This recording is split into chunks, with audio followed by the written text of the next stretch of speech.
¿Qué tal amigos? Muy buen día. El día de hoy vamos a hablar sobre el tema el SAT podrá bloquear tu contraseña con motivo de estas irregularidades. Todo ello con motivo de la primera resolución de modificaciones a la resolución miscelánea fiscal para 2020 publicada el 12 de mayo de 2020.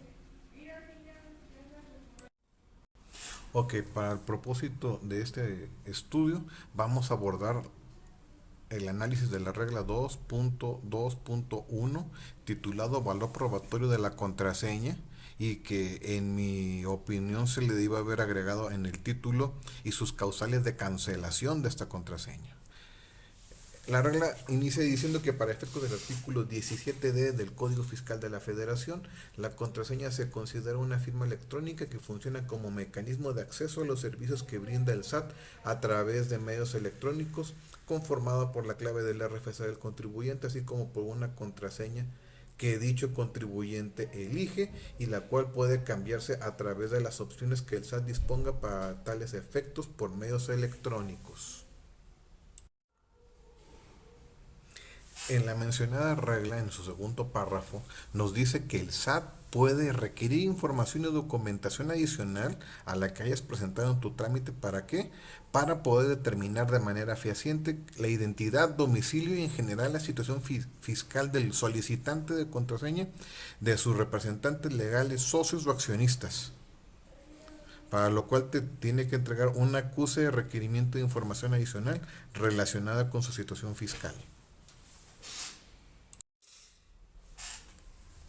Si se apertura un procedimiento donde se requiere información adicional, esto quiere decir que estamos ante un procedimiento de aclaración. Los solicitantes que se ubiquen en el supuesto señalado en el párrafo que mencionamos en la anterior diapositiva, el contribuyente contará con un plazo de 6 días contados a partir del día hábil siguiente al en que haya presentado la solicitud para generar y actualizar su contraseña, para que aclare y exhiba la documentación para la conclusión de su trámite. Este trámite, ¿cómo se hace? A través de la ficha de trámite 197 diagonal CFF titulado Aclaración en las solicitudes de trámite de contraseña o certificado de firma, contenido en el anexo 1A de la mencionada miscelánea fiscal, que se presenta ante la Administración Desconcentrada de Servicios al Contribuyente en la que se inició el citado trámite o en los medios electrónicos que determine el SAT. De lo anterior surge la siguiente interrogante: ¿qué pasa si no hago un procedimiento de aclaración con motivo de un requerimiento del SAT? Sucede, o la regla menciona que se tendrá por no presentar la solicitud.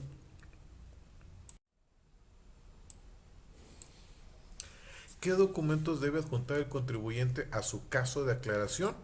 Estos son los documentos o pruebas que desvirtúen la situación identificada por el contribuyente, su representante legal o en su caso socios o accionistas o integrantes.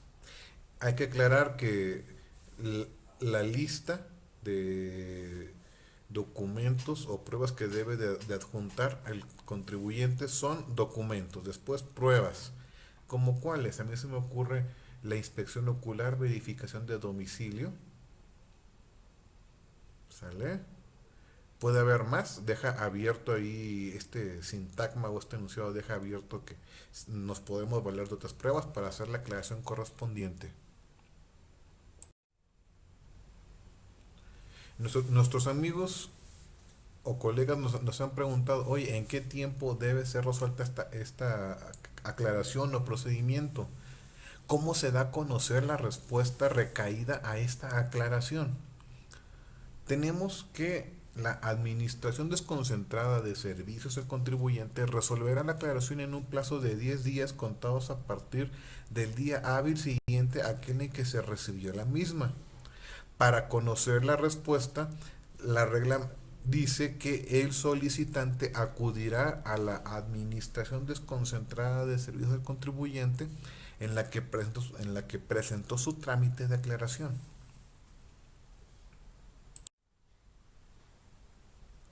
¿Qué pasa si la aclaración fue procedente Y en su caso, ¿qué pasa si la aclaración no fue procedente? Cuando la aclaración haya sido procedente, el contribuyente deberá generar la contraseña utilizando su e-firma a través del portal del SAT. En caso de que la aclaración no fuere procedente, se tendrá a la parte contribuyente por no presentada con su solicitud, dejando a salvo el derecho del contribuyente para volver a presentar el trámite. Ahora bien, ¿cómo se realiza el trámite de solicitud de generación y actualización de la contraseña? Esta se hace a través de la ficha de trámite 7 diagonal CFF, solicitud de generación y actualización de la contraseña contenida en el anexo 1A. Ahora bien, ¿qué segmento de contribuyentes podrán presentar la solicitud de generación o actualización de la contraseña? ¿Y a través de qué medio? Esto es, los contribuyentes personas físicas mayores de edad inscritos exclusivamente en el régimen de sueldos y salarios e ingresos asimilados a salarios podrán presentar la solicitud de generación o actualización de la contraseña a través de la aplicación móvil SAT ID, cumpliendo con los requisitos previstos en la ficha de trámite 7 diagonal CFF que mencionamos en la diapositiva anterior. ¿Qué condiciones deben de cumplir los mencionados contribuyentes personas físicas mayores de edad inscritos exclusivamente en el régimen de sueldos y salarios e ingresos asimilados para poder presentar la solicitud de generación o actualización de la contraseña? Bueno, tienen que presentar elementos que acrediten la identidad del contribuyente. En caso contrario, el contribuyente podrá realizar nuevamente su solicitud hasta por un máximo de 2 ocasiones. Ahora bien, ¿cuál es el valor y alcance legal de la contraseña? Esta regla en el siguiente párrafo nos indica que la contraseña sustituye la firma autógrafa y produce los mismos efectos que las leyes otorgan a los documentos correspondientes, teniendo igual valor probatorio. En español, el uso de la contraseña para emitir un mensaje hacia la autoridad de parte del contribuyente hace que el contenido del mensaje quede ligado, o más bien el contribuyente queda ligado al contenido de ese mensaje, como colocar una firma o suscripción al pie de un documento. Es el mismo efecto legal.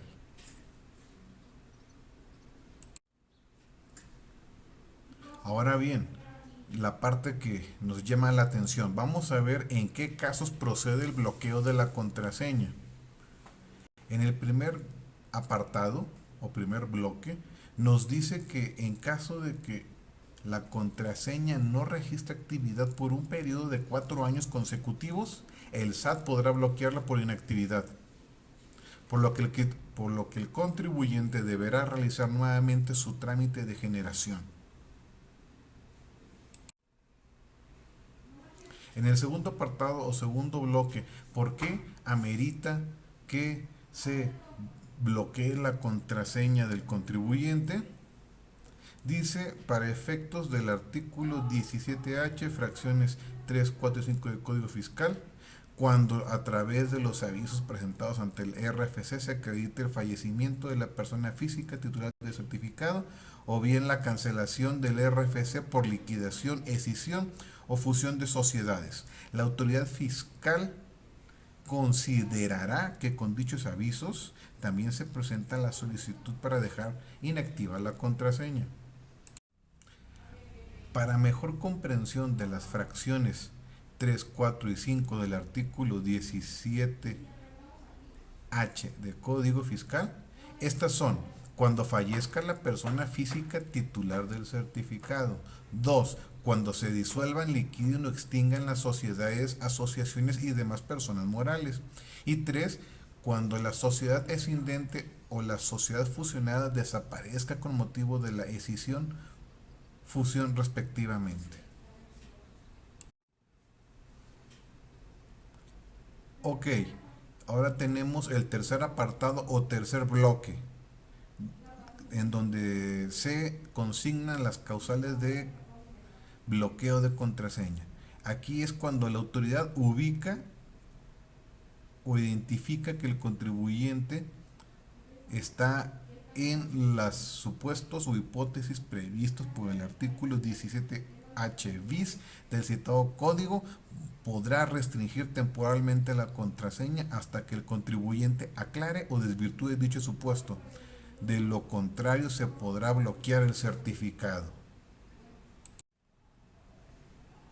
De lo anterior surge la siguiente interrogante: ¿cuáles son los supuestos que ameritan el bloqueo de la contraseña y que se contienen en el artículo 17H bis del Código Fiscal? La primera causal es cuando lo solicite el firmante. 2. Cuando lo ordene una resolución judicial o administrativa. 3. Cuando fallezca la persona física titular del certificado. 4. Cuando se disuelvan, liquiden o extingan las sociedades, asociaciones y demás personas morales. 5. La sociedad descendente o la sociedad fusionada desaparezca con motivo de la escisión o fusión respectivamente. 6. Transcurra el plazo de vigencia del certificado. 7. Se pierda o inutilice por daños el medio electrónico en el que se contengan los certificados.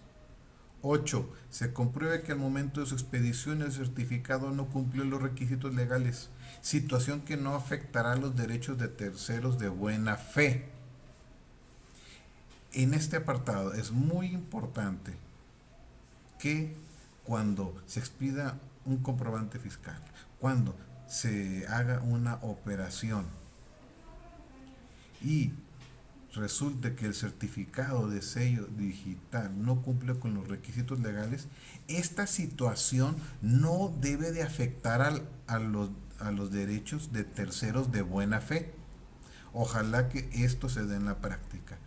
Ahora vamos al apartado 9, que dice que es causal cuando se ponga en riesgo la confidencialidad de los datos de creación de firma electrónica avanzada del SAT. ¿Qué son los datos de creación de firma?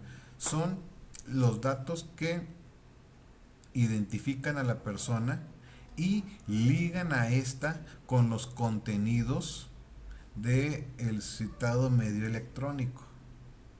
O sea, estos datos de creación de firma son nombres, apellidos, fecha de nacimiento, ciudad de origen, que se contienen en el medio electrónico. Esos son los datos de creación de firma.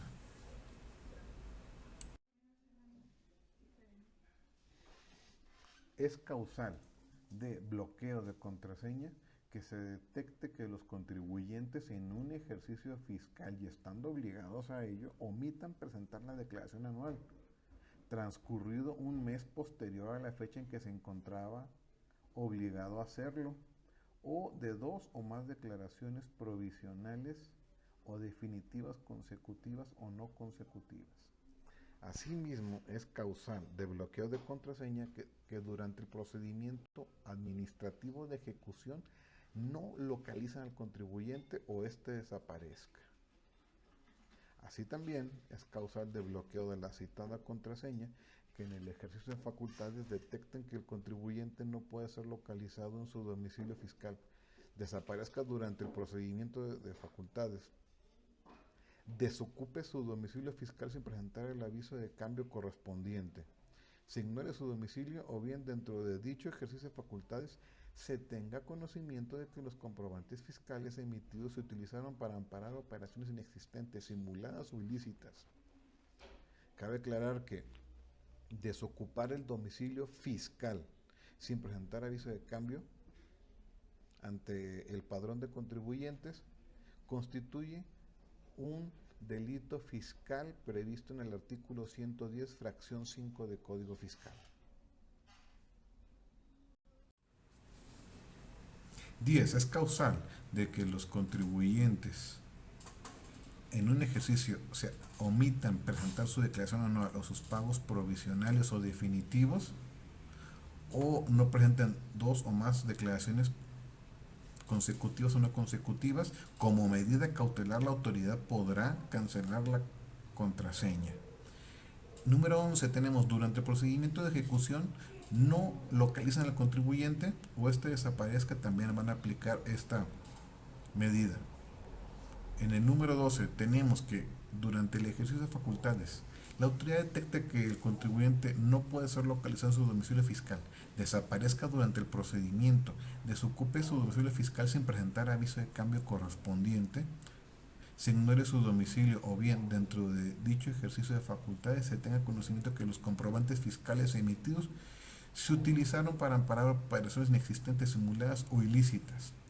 Aquí en este apartado 12 cabe añadir como comentario que además de ser infracción fiscal desocupar el domicilio fiscal sin presentar el aviso de cambio, de que amerita bloquear o cancelar las contraseñas, es delito fiscal previsto por el artículo 110 de Código Fiscal de la Federación, fracción 5.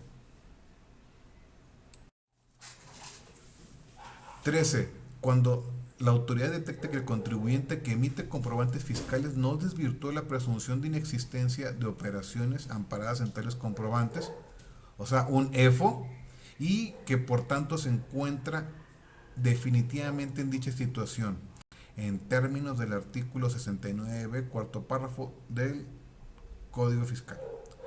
14. Cuando se detecte que se trata de contribuyentes que se ubican en el supuesto del octavo párrafo del artículo 69b de Código, y una vez transcurrido dicho plazo, que es el plazo genérico de 30 días, y no pudieron probar la efectiva adquisición de los bienes o recepción de los servicios ni corrigieron su situación fiscal, dicha situación amerita también bloqueo de contraseña. 15. Derivado de la verificación prevista en el artículo 27 de este código, tales como verificación de domicilio, detecten que el domicilio fiscal señalado por el contribuyente no cumple con las condiciones a que hace referencia el numeral 10 del código. 16. Cuando se detecte que el ingreso declarado, así como el impuesto retenido por el contribuyente manifestados en las declaraciones de pagos provisionales, retenciones, definitivos o anuales, no concuerdan con los señalados en los comprobantes fiscales digitales por Internet, en los expedientes, documentos o bases de datos que lleven las autoridades fiscales, tengan en su poder los que tengan acceso. Quiero añadir que el fundamento legal para que la autoridad pueda acceder a estas bases de datos expedientes es en el artículo 63 de Código. 17. Es causal para bloquear la contraseña cuando se detecte que por causas atribuibles al contribuyente los medios de contacto establecidos por el SAT mediante reglas de carácter general registrados para el uso de buzón tributario no son correctos o auténticos. Aquí mucho ojo, a partir de septiembre y de noviembre va a ser multa el no habilitar el buzón tributario para personas morales y después para personas físicas. 18. Tenemos cuando se detecte la comisión de varias conductas infractoras de llevanza de contabilidad, de registro de RFC y de pagos de contribuciones, la conducta realizada por el contribuyente titular de certificado de sello digital, que va a meritar bloquear la contraseña. 19. Tenemos cuando la autoridad detecte que se trata de un contribuyente que no desvirtuó la presunción de transmitir indebidamente pérdidas fiscales y por tanto se encuentran en el listado a que hace referencia el octavo párrafo del numeral 69b bis de este código, ameritará cancelar o restringir su contraseña. Amigos, esto ha sido todo por el día de hoy en esta cápsula. No me queda más que dar las gracias. Y pueden suscribirse a mi canal, pueden mandar sus comentarios, sus observaciones a los correos aquí apuntados. Muchas gracias.